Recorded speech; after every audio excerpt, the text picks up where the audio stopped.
వర్షాకాలం ఆరంభంతో విష జ్వరాలు విరుచుకుపడుతున్నాయి. సీజనల్ వ్యాధులు చుట్టేస్తున్నాయి.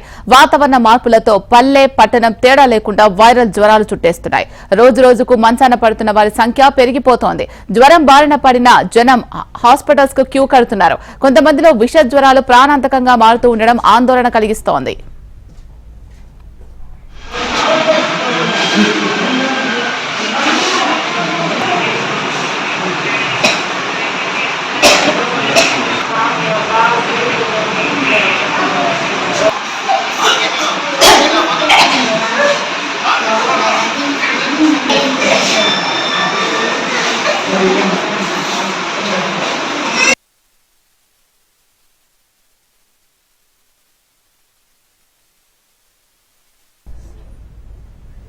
మారుతున్న వాతావరణం, పారిశుద్ధ్య లోపం, నిర్లక్ష్యం తోడై మలేరియా, టైఫాయిడ్, డెంగ్యూ లాంటి విష జ్వరాలు మూకుమ్మడిగా దాడి చేస్తున్నాయి.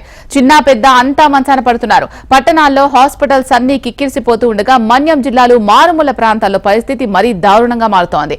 అభివృద్ధి, వైద్య సౌకర్యాలు లేక విష జ్వరాల బారిన పడి గిరిపుత్రులు ప్రమాదాన్ని కొని తెచ్చుకుంటున్నారు.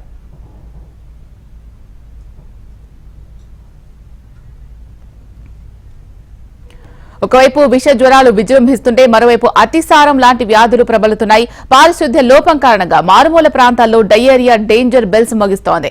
జలాలు కలుషితమై గ్రామాలకు గ్రామాలే అతిసార కోరాల్లో చిక్కుకుంటున్నాయి. తూర్పుగోదావరి జిల్లాలో డయేరియాతో మరణాలు సంభవించడం, ఉమ్మడి కర్నూలు జిల్లాలో డయేరియా ప్రబలి జనం హాస్పిటల్స్ కి క్యూ కట్టడం ఆందోళన కలిగిస్తోంది.